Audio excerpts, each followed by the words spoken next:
भद्रं कर्णेभिः शृणुयाम देवा भद्रं पश्येमाक्षभिर्यजत्राः स्थिरैरङ्गैस्तुष्ट्वागुंसस्तनोभिर्वशेमहि देवहितं जदायुः।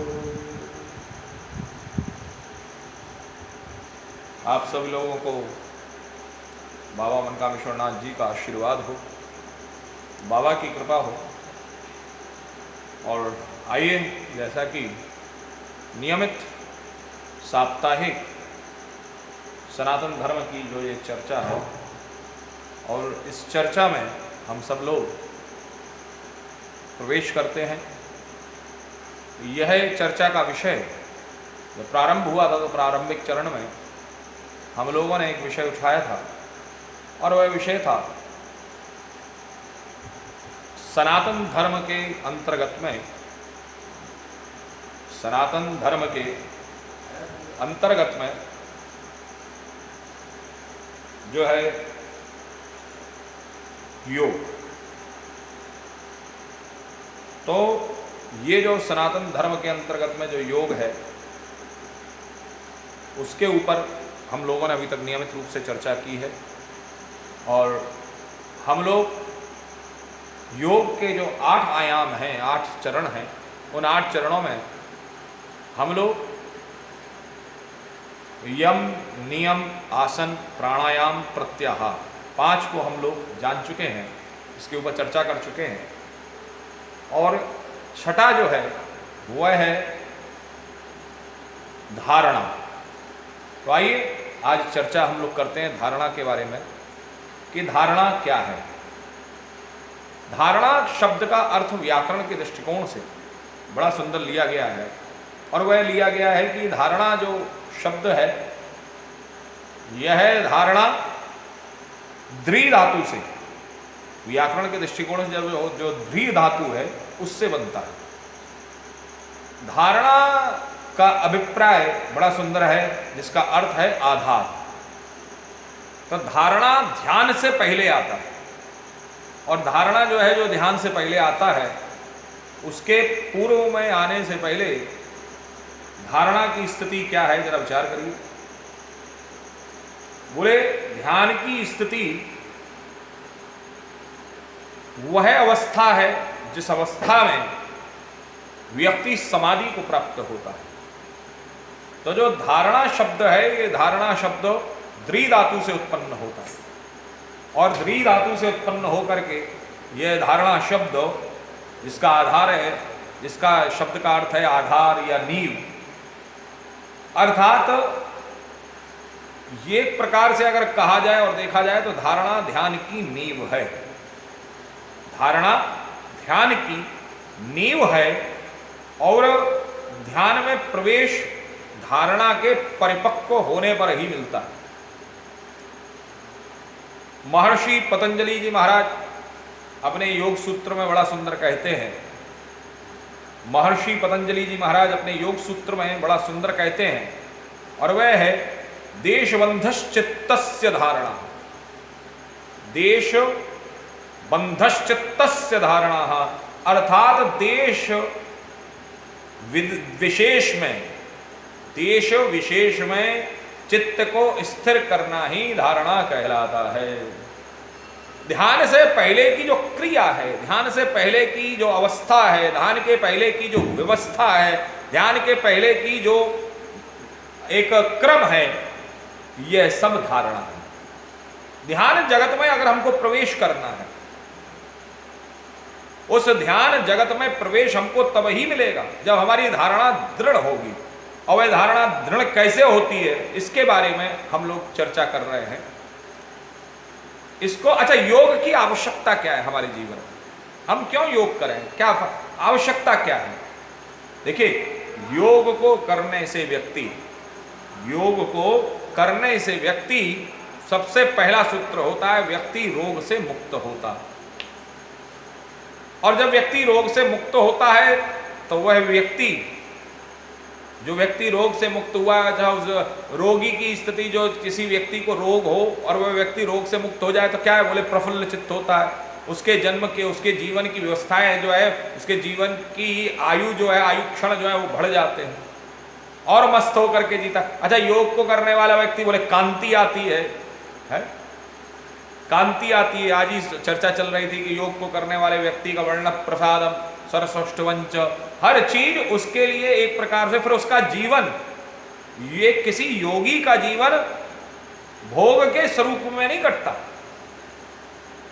वह भोगता नहीं है। जरा भोग के भी कई सारे अर्थ हैं। एक भोग का सांकेतिक अर्थ देखिए, कोई व्यक्ति किसी कष्ट में हो, किसी दुख को जो है वो सफर कर रहा हो, किसी दुख से, किसी कष्ट से, किसी जो है दुख से वह सफर कर रहा है व्यक्ति, वह बड़ा दुखी है, तो उसके बारे में हम क्या कहते हैं? अरे साहब बड़ा भोग रहा है। कोई व्यक्ति पेशेंट होकर के अस्पताल में पड़ा हुआ, तो हम उसके बारे में क्या कहते हैं? अरे साहब बड़ा भोग रहा है, इससे अच्छा तो मर जाए, ज्यादा बढ़िया। ये भोग की स्थिति। बोले भोगे भोगे रोग भयम कुलेच्युति भयम वित्ते निबालाद भयम। भर्तृहरि जी महाराज ने बड़ा सुंदर नीति शतक के वैराग्य शतक में कहा। भर्तृहरि जी महाराज ऐसे कवि हुए हैं जिन्होंने सौ श्लोक लिखे, और ये श्लोक इन्होंने श्रृंगार के ऊपर भी लिखे, ये इन्होंने योग के ऊपर भी लिखे, ये इन्होंने जो है वैराग्य के ऊपर भी लिखे। तो उसमें वैराग्य शतक में भर्तृहरि जी महाराज बड़ा सुंदर कहते हैं कि योग भोगे रोग भयम कुलेच्युति भयम वित्ते निबालाद भयम। जो व्यक्ति ज्यादा भोग करता है ना, उसके रोग होने की संभावनाएं ज्यादा होती हैं। भोग में रोग का डर है, भोग में रोग का भय है। भोगे रोग भयम कुलेच्युति भयम। कुल में, अच्छे कुल में पैदा हो जाए तो वहां से कुल से पतन होने का भय। अरे जो कुलवान व्यक्ति होता है ना, जो कुलीन व्यक्ति होता है, वो अपनी इज्जत जाने से डरता है। भोगे रोग भयम कुलेच्युति भयम वित्ते निबालाद भयम। बोले ज्यादा पैसा आ जाए ना तो इनकम टैक्स के अधिकारियों का डर आ जाता है कि कहीं छापा ना पड़ जाए, राजा का भय आ जाता है, डकैतों का भय आ जाता है, वित्ते निबालाद भयम, राजा आदि का भय हो जाता है। तो ये जो भोग शब्द है, ये हम भोगों को हम भोगते हैं। हमें अगर कोई कष्ट होता है, हमको अगर कोई दुख होता है, तो वह दुख और कष्ट, जरा विचार करिए, वह हमारा दुख और कष्ट की स्थिति क्या होती है? हमारे दुख और कष्ट की स्थिति होती है कि हम उसको भोगते हैं, राजी राजी नहीं तो गैर राजी, हमें भोगना है। और जब हमको भोगना है तो स्थिति क्या हुई? जरा विचार करिए, हम बड़े कष्ट में होकर के भोगते, हमारी धारणा दृढ़ ना होने के कारण से। और धारणा दृढ़ क्यों नहीं है? क्योंकि धारणा इसलिए दृढ़ नहीं है क्योंकि हमने कभी योग का अभ्यास नहीं किया। हमने योग का अभ्यासी ना होने के कारण से, हमने योग का अभ्यास ना करने के कारण से हमारी स्थिति अवस्था क्या हो गई? जरा विचार करिए, हमारी स्थिति अवस्था ये हो गई कि अब हमारे भोग, तो हमने भोग को भोगा, लेकिन हमारा शरीर उस भोग को भोगने में सक्षम नहीं था। हम इसको ये मान लीजिए कि एक मेहनत कष्ट व्यक्ति जब आहार ले, वो कुछ भी पचा सकता है।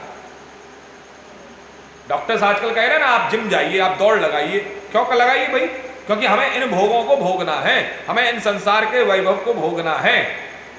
अगर हमें बढ़िया बड़े अच्छे तरीके से रहना है तो अब हम लोग जिम कॉन्शियस हो गए, अब हम लोग हेल्थ कॉन्शियस हो गए, अब हम लोग जो हैं आहार कॉन्शियस हो गए।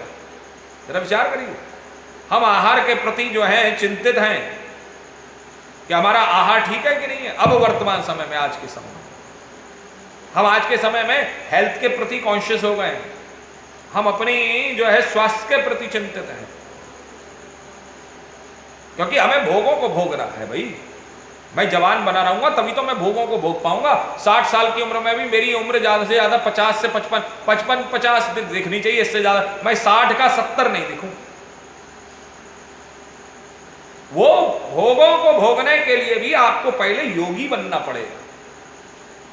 हमारा सूत्र वर्तमान समय के राष्ट्र के जो हमारे जो सूत्र हैं वह कहीं ना कहीं बदल गए हैं। वर्तमान समय के राष्ट्र, वर्तमान राष्ट्र के जो सूत्र हैं, लोगों ने उन सूत्रों को अपनी सुविधा से जीना शुरू कर दिया। उसका परिणाम आज दिख रहा है हमको। आज वर्तमान समय में जो राष्ट्र है वह राष्ट्र के लोगों ने अपनी सुविधा परक हो गए भोगों को भोगने के लिए। तो स्थिति क्या हुई, उसका परिणाम हमें भोगना पड़ रहा है कि आज का व्यक्ति जो है हार्ट अटैक्स की स्थिति ऐसी हो गई, व्यक्ति को बहुत जल्दी हार्ट अटैक्स पड़ रहा है। दिनचर्या बदल गई लोगों की, और लोगों की दिनचर्या बदल गई है, लोगों की जीवन शैली बदल गई है, टाइम टेबल बिगड़ गया है। देर रात्रि तक जागरण करिए, कोई समस्या नहीं है, पूरी रात रात भर जागिए, कोई समस्या नहीं, लेकिन प्रातःकालीन वेला का जो अपना स्थापन है वही समय पर होना चाहिए।